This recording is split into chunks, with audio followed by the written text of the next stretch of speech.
Hi guys, so we're going to try to get this master copy finished up here.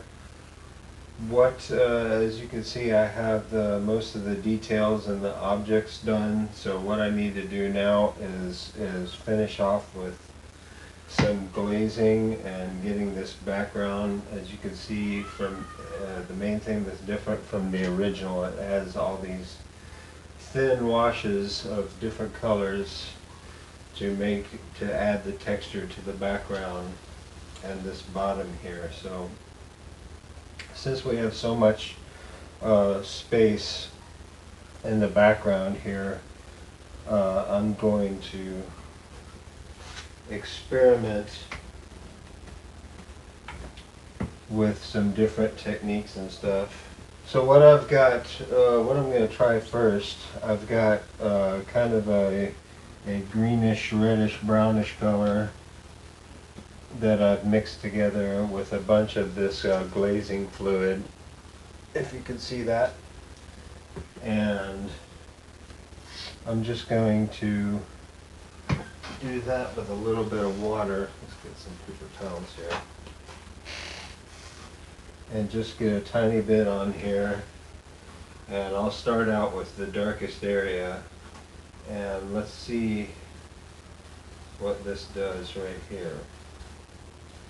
So this is really thinned out, and you want to kind of scumble it on.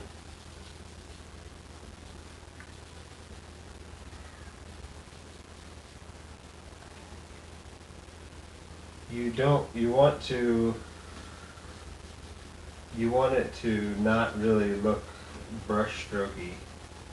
So the same as I was doing before when we were adding color to the background. You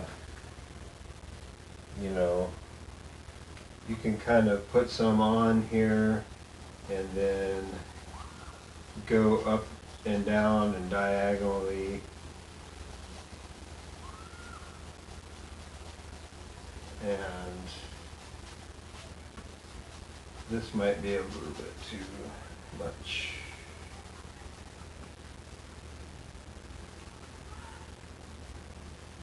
If you feel like you might have done too much, since my background is already dry, oops, that's too much water.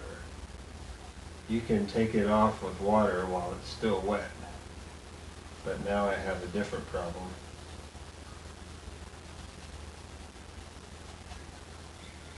And I'm just going to kind of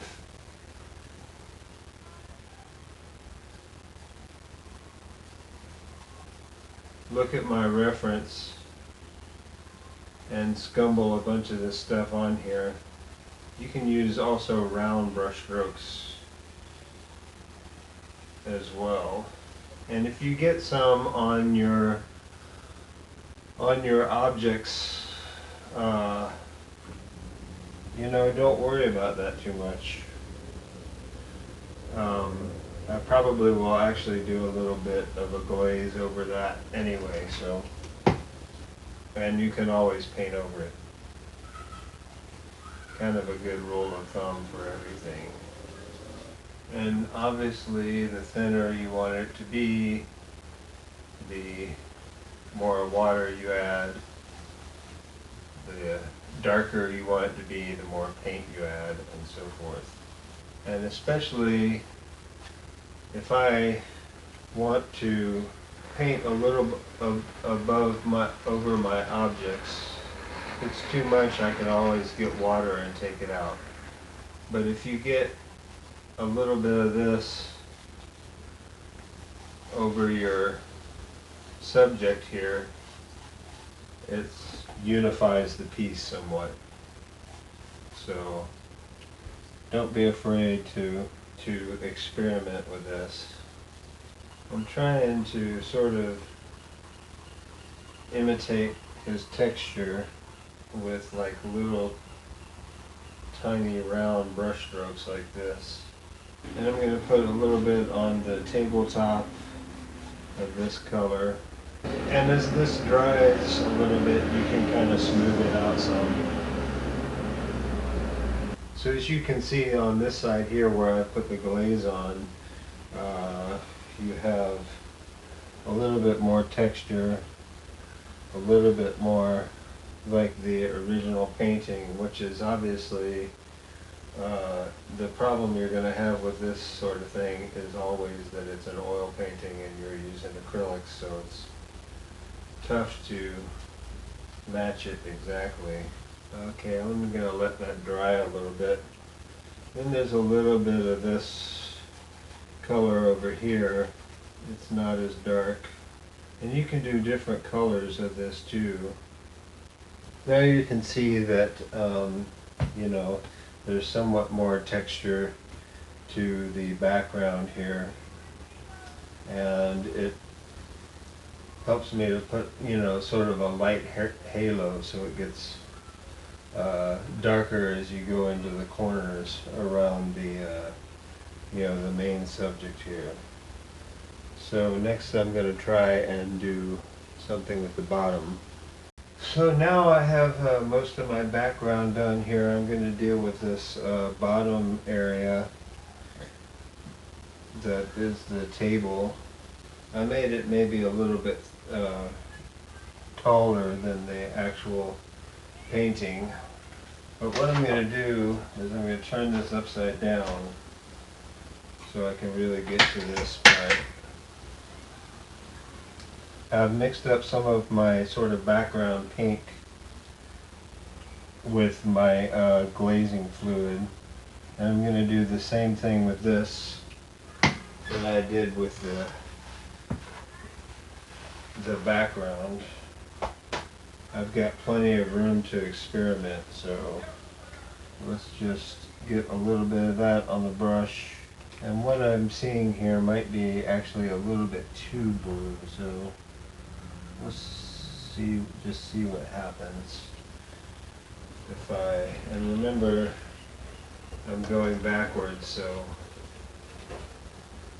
this is actually the lower right that I'm working on here.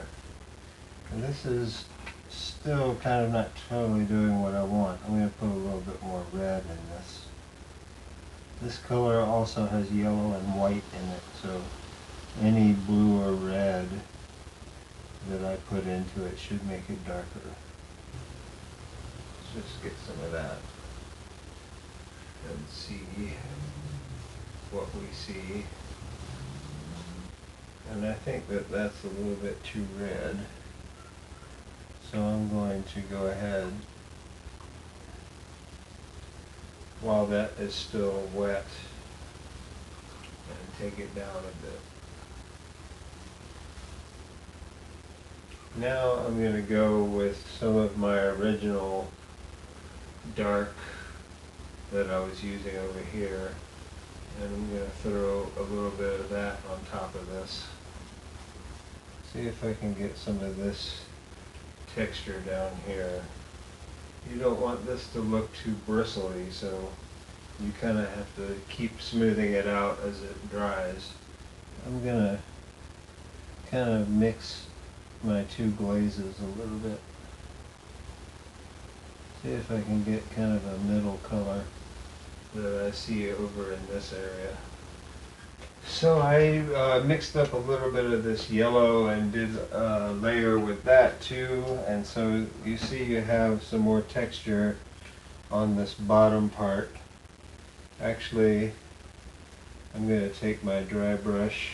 This is still wet right here, so I'm going to try to smooth this out a little bit down here. And there's a couple details that I'm seeing.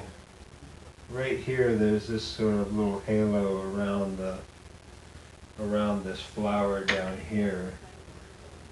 And I can either close in the background around it, or I can make the flower a little bigger on top of that, and that's what I'm going to do.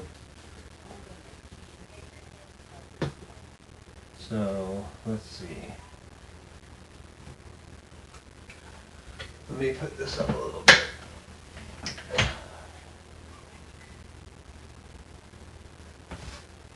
So I think that looks a little bit better. I'm going to take my smaller brush and get my dark glaze and just darken up some of these shadows right over here. Darken up this edge right here. And let me see, that looks like, actually, one thing that I'm going to do, I'm going to see if I can get this table color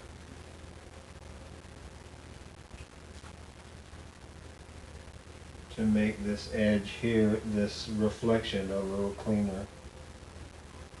And try to smooth out this reflection a little bit. So, alright, this looks like a pretty good stopping point right here. If you get close up to this, it's real kind of loose, but I think that if you stand back, the effect is close to what the original is.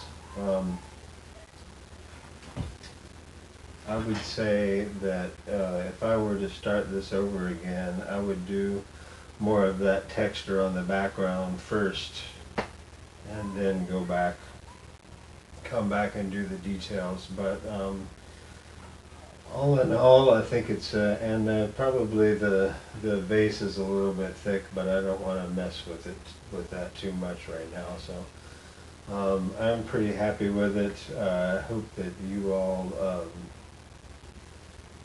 learned something about painting by watching these, and I will see you soon. Bye.